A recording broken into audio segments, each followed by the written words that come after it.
असम में बाढ़ से जो बर्बादी मची है उस पर हमारी संवाददाता मनोकिया लोईवाल की ग्राउंड रिपोर्ट देखिए। न्यू हाफलॉन्ग रेलवे स्टेशन का हाल देखकर आपका दिल दहल जाएगा। पूरी की पूरी ट्रेन मलबे में फंसी है और रेलवे ट्रैक का तो कहीं अता पता ही नहीं। पहाड़ों की गोद में अंग्रेजों की ओर से बनाए गए खूबसूरत हाफलॉन्ग स्टेशन पर पहाड़ों से ही कहर बरपा है। बाढ़ में फंसे पूर्वोत्तर राज्य असम के अलग अलग इलाकों का हाल एबीपी न्यूज रिपोर्टर मनोकिया लोईवाल और वीडियो जर्नलिस्ट सुबी रॉय लगातार देश को दिखा रहे हैं। ये बता रहे हैं कि जहां जहां बाढ़ का पानी है वहां लोगों पर क्या कुछ बीत रही है और जहां बाढ़ का पानी कुछ घट गया है वहां किस कदर बर्बादी के निशान देखने को मिल रहे हैं। दीमा हसाओ जिले की इस न्यू हाफलॉन्ग रेलवे स्टेशन की ताजा तस्वीरें आपके लिए देखना जरूरी है, जिसे बाढ़ ने बर्बाद कर दिया। एबीपी न्यूज पहला चैनल है जो बाढ़ की बर्बादी के बीच असम के इतने अंदर तक आया है। तबाही का ये वो नजारा है जिसे देखकर आपकी रूह कांप जाएगी, क्योंकि मैं जहां खड़ी हूं वो तो रेलवे स्टेशन है। हालांकि अब इसमें ऐसी कोई वो बात नहीं है जिससे ये पता लगे कि ये रेलवे स्टेशन था। पिछले हफ्ते तक जहां पर ट्रेन आके रुकती थी वहां पर इस समय नदी बह रही है। ट्रैक के ऊपर इंजन, गाड़ी सब कुछ है, लेकिन ट्रैक नहीं है। उसकी जगह इतना बड़ा नाला जो ऊपर पहाड़ों से पानी लेकर आ रहा है वो बह रहा है। पूरा इलाका मलबे से भरा हुआ है। न्यू हाफलॉन्ग रेलवे स्टेशन पर सिलचर गुवाहाटी एक्सप्रेस इस तरह से उल्टी पड़ी हुई है और एक नहीं न जाने कितने डब्बे अपनी दास्तां बयां कर रहे हैं। इसी स्टेशन पर 4 दिन पहले बाढ़ के पानी ने जब प्रहार किया था तो पटरी पर खड़ी टनों वजनी ट्रेन भी पटरी से उतर गई थी। उस दौरान की ये तस्वीरें जिसने देखी वो हैरान रह गया।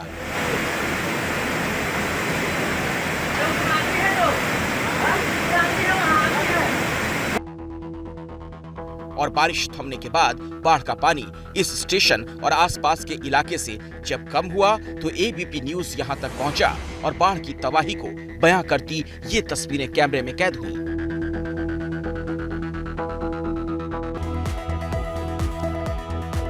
बाढ़ ने न्यू हाफलॉन्ग स्टेशन का ऐसा हाल किया कि पूर्वोत्तर भारत की पूरी रेल सेवा ही चरमरा गई।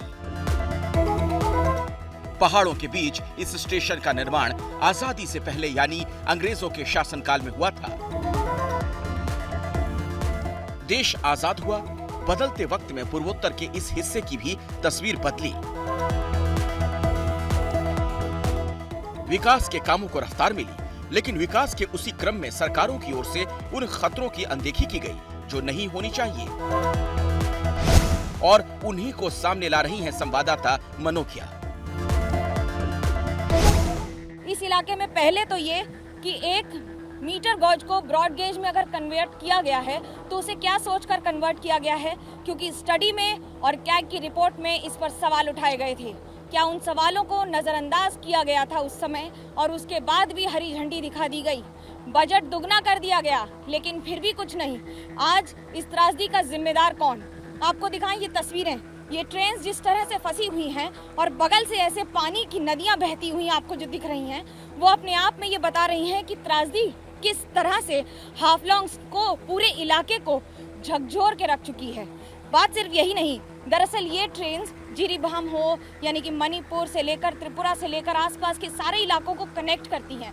पूर्वोत्तर भारत की लाइफलाइन ट्रेन है, सस्ती है उन लोगों के लिए, उन आम आदमियों के लिए जो बड़ी बड़ी गाड़ियों में या फिर हवाई यात्रा नहीं कर सकते हैं, उनके लिए ये जीवन दान रहा है। लेकिन अब यही उनके लिए जीवन दान आप मान लीजिए कि आने वाले कई दिनों और वर्षों तक का इंतजार बन जाएगा। खर्च तो बढ़ेगा ही, इंतजार भी बढ़ेगा और उसके साथ साथ बढ़ेंगी तो जनता की मुश्किलें। साफ है कि खतरों की सरकारी अनदेखी की गई, जिसका नतीजा ये हुआ कि भारी बारिश में पहाड़ों पर दबाव बढ़ा। नतीजा ये हुआ कि पूर्वोत्तर राज्यों को जोड़ने वाले न्यू हाफलॉन्ग स्टेशन और आसपास के बड़े इलाके का ये हाल हो गया।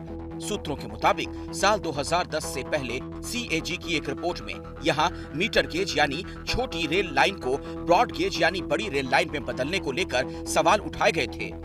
इससे पहले रेलवे बोर्ड की कई बैठकों में इस मुद्दे पर गंभीरता से विचार करने को कहा गया था, लेकिन आरोप है कि उन सभी बातों की अनदेखी कर नए फैसले लिए गए और यहाँ रेलवे ट्रैक को मीटर गेज से ब्रॉड गेज में बदल दिया गया। अब आप इन पहाड़ों को देख के अंदाजा लगा सकते हैं कि यहाँ की मिट्टी बाकी पहाड़ों से अलग क्यों है। मिट्टी यहाँ की अलग इसलिए है क्योंकि इस सॉइल को नॉन कोऑपरेटिव सॉइल कहा जाता है पहाड़ पर किसी भी बड़ा कंस्ट्रक्शन करने के लिए। यानी कि ये मिट्टी बहुत ज़्यादा मजबूत नहीं है, ये पहाड़ बहुत ज़्यादा मजबूत नहीं है, जिसकी वजह से पहाड़ में भूस्खलन बारिश की वजह से हो जाएगा। और अगर इसे काटा गया, थोड़े से भी वैज्ञानिक तरीके से नहीं काटा गया, तो और ज़्यादा मुश्किलें हो जाएंगी। और इसका प्रमाण ये ट्रेन है जो इस समय रेलवे स्टेशन पर तो है, लेकिन रेलवे स्टेशन नदारद है। और ये वो दास्तां है जो दीवा हसाओ का जिला जिंदगी भर, यानी कि आने वाली कई सदियों तक इन तस्वीरों के जरिए याद रखेगा। अब जब न्यू हाफलॉन्ग रेलवे स्टेशन पर ट्रैक पूरी तरह बर्बाद हो चुके हैं, तो यहाँ के लोग भी सरकारी फैसलों पर सवाल उठा रहे हैं। पहला जो मिरर गेज था वो ठीक ठाक ही था, मिरर गेज में इतना बड़ा घटना नहीं होता, लेकिन ये जो बीजे आया इतना बड़ा बड़ा पहाड़ को काट के आया है, उसको मतलब जो इंजीनियर लोग हैं उनको मतलब अंडर एस्टिमेट किया, तो आज देखो ये हादसा हुआ। सेंट्रल गवर्नमेंट इसी को नेशनल डिजास्टर डिक्लेयर करेगा तो ठीक हो जाएगा, नहीं तो बहुत सारा घर भी खराब हुआ है, तो बहुत प्रॉपर्टी डैमेज हो गया, तो इनको रिकवर 1-2 साल में होने वाला नहीं। न्यू हाफलॉन्ग रेलवे स्टेशन भले ही 2 सदी पुराना हो, लेकिन अब इसको बनाने में कई दशक लग जाएंगे, क्योंकि इन पहाड़ों से जो क्षति हुई है वो देखते ही बनती है। ये सिर्फ ट्रेन ही नहीं उल्टी है, बल्कि जिंदगी भी पटरी से उतर गई है।